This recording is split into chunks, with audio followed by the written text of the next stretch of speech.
Hi friends, అందరూ బాగున్నారా? ఈ రోజు అయితే కొత్తగా యాటరింగ్ అయితే వచ్చేసింది. ఫస్ట్ అయితే టిఫిన్ అయితే ఆర్డర్ అయితే వచ్చిందా. టిఫిన్ అయితే రెడీ చేస్తున్నాం అనమాట. టమాటా చట్నీ అయితే మగ్గిస్తున్నాము.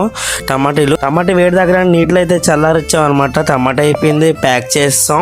డాడీ అయితే ఇడ్లీ అయితే రెడీ చేస్తున్నారు. నాన్నగారు అయితే వేడి ఇడ్లీ కూడా అయితే రెడీ అయిపోయింది. చూడండి పొగలు ఎంత బాగా కక్కుతున్నాయో, చూడడానికి నోరు ఊరిపోతుంది. ఆ చట్నీలో ముంచుకుంటూ తింటే ఏమైనా ఉంటుందా అసలు. ఉప్మా కూడా వేడిగా చేస్తామండి, మా నాన్నగారు చేస్తారు. కొబ్బరి చట్నీ అయితే ఆడుతుంది. గంట అయితే వేస్తారు మా స్వామి. కొబ్బరి చట్నీ అయిపోయింది, ప్యాక్ చేసి సీల్ అయితే వేస్తాను అనమాట. ఇప్పుడు గారెలు అయితే వేడిగా వేస్తున్నారు మా నాన్నగారు అయితే. గారెలు వేయడం కూడా ఒక ఆట అనమాట, అది మామూలు విషయం అయితే కాదు. టిఫిన్ అయితే ఆర్డర్ అయితే అయిపోయింది. ఇప్పుడు ఫుడ్ ఆర్డర్ అయితే వచ్చింది అనమాట. బిర్యానీ అయితే చేశారు మా నాన్నగారు. బిర్యానీ వేడి జీడిపప్పు వెజిటేబుల్ బిర్యానీ అయితే సూపర్ ఉంటది. స్మెల్ అయితే గొప్పలు ఆడేస్తుంది. నెక్స్ట్ అయితే చేప అయితే ఊరపెట్టిన చేప అయితే నూనెలో అయితే వేపేస్తున్నారు మా నాన్నగారు అయితే. ఇది కూడా అయిపోయి ఫుడ్ అయితే ఎంత అనమాట. ప్లేట్లు లెక్కటే ఇచ్చేస్తున్నాను వాళ్ళకి. వీడియో నచ్చితే లైక్ చేసుకోండి.